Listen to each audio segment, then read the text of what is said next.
So my name is Mafalda. I'm a researcher at the Research Center for Architecture, Urbanism and Design from the Lisbon School of Architecture. I'm presenting a short paper called Crossing Disciplines, Pedagogical Elements of Design Applied in Positive Psychology Teaching. So I did my PhD studies in Delft in the Netherlands, and it was about design for well-being or positive design. And that focuses on interventions that help people's lives improve. So it's about happiness and well-being. And it's based on the theories and models of a branch of psychology called positive psychology.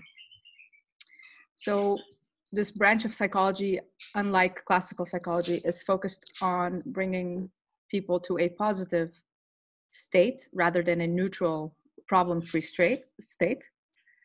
And one of the main outcomes is something called positive psychology interventions that essentially are like design briefs that aim to take people from situation A to situation B.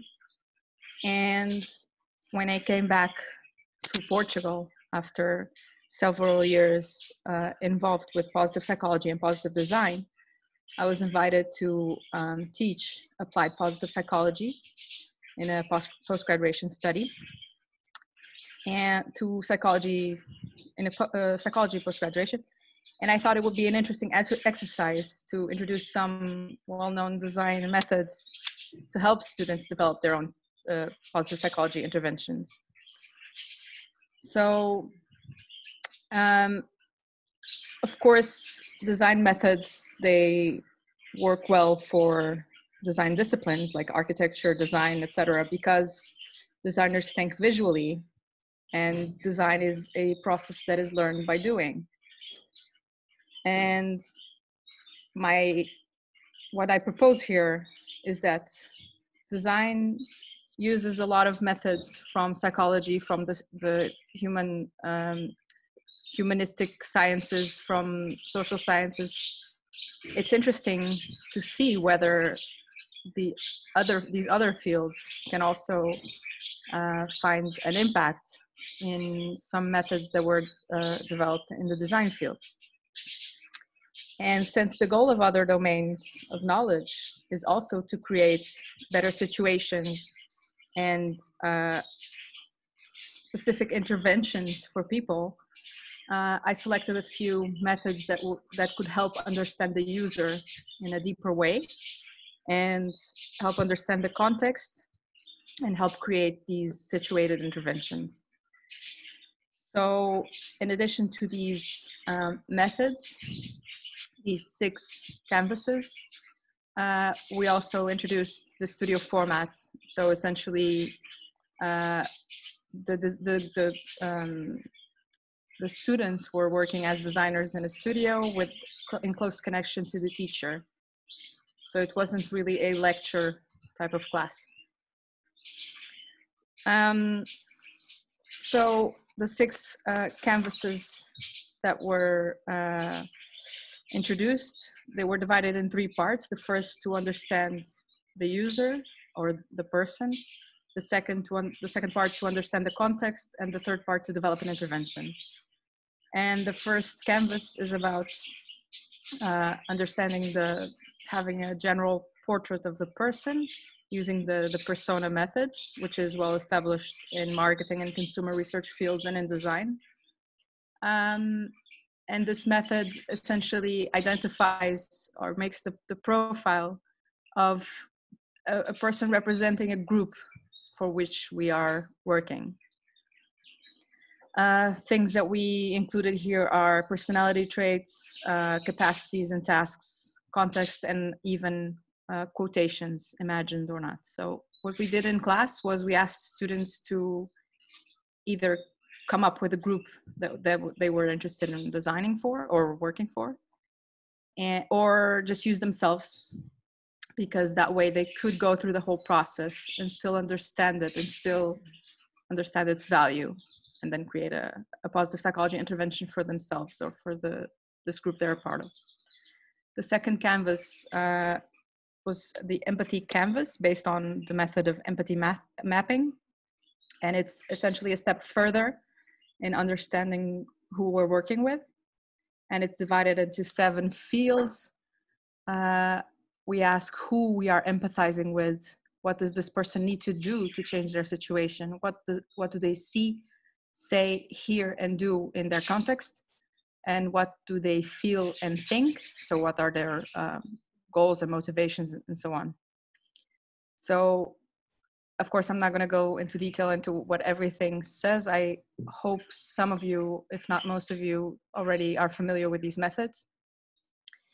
But for these students, it was quite impactful because they began the class considering already solutions. So they were thinking, okay, this is what I want to do for this group. And then when I introduced these methods, they were forced to take a step back and think, who am I designing for? What are their concerns? What is the situation?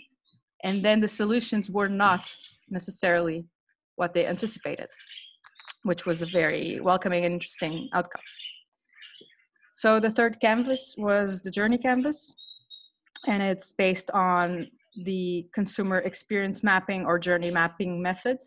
And essentially it goes through a pathway, a journey through several steps towards a goal. So in this scenario, we identify key steps and key actions within those steps, also the emotions that are involved and opportunities for intervention. Here we can identify several opportunities. It does not mean that all of them will be addressed in the final proposal, but it is an interesting way to try to understand the context. Then we considered the vision. So this fourth canvas, called Metaphor Canvas, was about the effect of the intervention. So, for example, feeling light as a feather, or feeling as happy as a dog who gets a treat. These are metaphors that help create a certain effect. And this was also something that was not considered by the students when we first approached the idea of doing positive psychology interventions. So they knew who they were designing for, what more or less they wanted to do, but they never considered the effect from the point of view of the person, the user. So this was very interesting for them as well. And it forced them to make some collages and some drawings, which also excited them quite a bit. Then this was perhaps the most design-related canvas, and it is the Opportunity Matrix canvas based on the Wellbeing Matrix model by Anna Pohlmeier. And it essentially crosses the PERMA model, which is a positive psychology model about what constitutes well-being and happiness. So positive emotions, engagement, positive relationships, meaning and purpose in life, and accomplishment. It crosses them with opportunities for design or for these interventions. So what elements can be a direct source of engagement or a symbol of positive relationships? So these combinations created a list of possibilities together with the opportunities identified in the journey canvas to map certain pathways that were perhaps not obvious and that created a lot of richness in the results, the resulting proposals. The last canvas was just a blank canvas for them to sketch step by step. We encouraged a lot of visuals, graphics, not so much text, to also show colleagues what was intended. And what we did essentially was we started with an introduction with a description of each part of the exercise. We explored a user or group, or better yet, a person representing a group to create a positive psychology intervention. We explored the situation to improve upon, and finalized with sketching and detailing And the results were very diverse. We had things from mobile applications to workshops, very, very diverse. So the criteria that I established as the problem giver, the main stakeholder here, was that the positive psychology intervention was viable, that is detailed enough, that it was creative, at least new in its implementation. So it could be an idea already existing.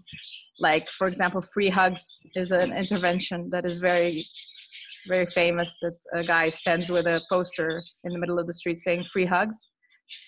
If this was the proposal, but the implementation was super original, that would be considered creative. And then clear in the sense that it could be evaluated by their targets, and justified in the sense that it should be based on some existing research on the topic.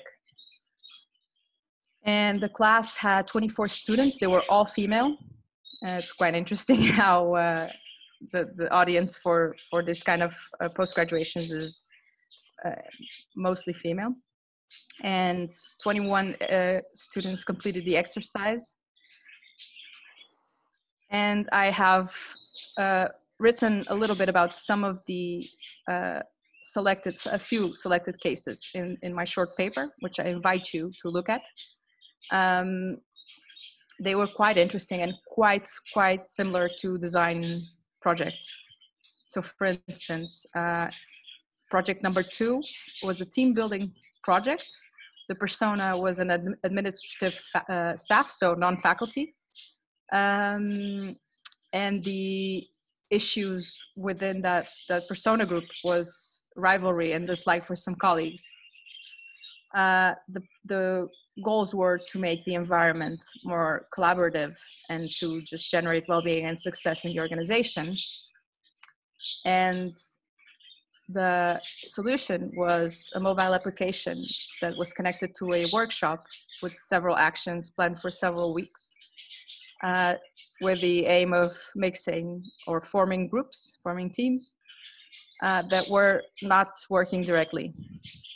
So this created sort of team building with mixed teams. And I have firsthand experienced such an exercise within my own faculty with administrative and non-administrative staff, and it was really, really interesting. So of course, there's abundant literature on team building, so this was also justified in that sense.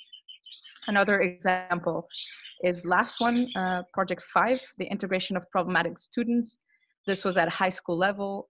These students had lack of concentration, and they were from the, how do you call that? Technical education. Mm-hmm.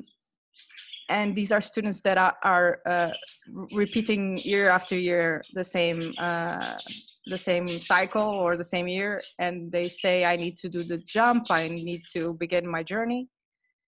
These are things they would say. And the goal was to make technical education a viable and desirable alternative, both by school and society. And the proposed solution was a public policy program called New Care that included advertisement campaigns, prevention close within the student body, and exchanges between students of different types of education. So it was a really interesting, and also it shows the diversity of results. And since I know we are completely out of time, I'm not going to go into all the cases. But it shows you how interesting and how closely connected to design this can be, and how valuable these methods can be to have a structured approach to creating something for people. So for me, this was a very interesting exercise for the students as well. Of course, it was one class, it was one time, it was 24 students, and in this case, 21 finished. So it's obviously a limited sample, but it did show that there is value in this type of pedagogy and pedagogical instruments being applied in different domains, and made the students think of people and not solutions. First and foremost, of people, their context, their concerns, their problems, their dilemmas, and not of solutions straight on.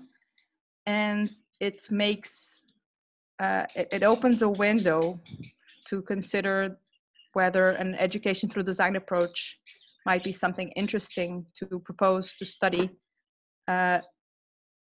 similarly to what exists already with research through design, which is designerly approaches to research that can be used and are found useful by other domains. Thank you very much. Thank you very much, Mafalda. It was a very interesting presentation.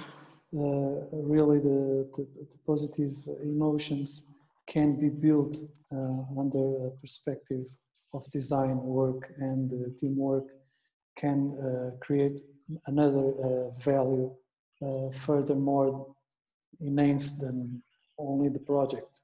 People can relate and can see other output perspectives that are not framed in a situation that can be negative or not well solved. So it was a really interesting presentation.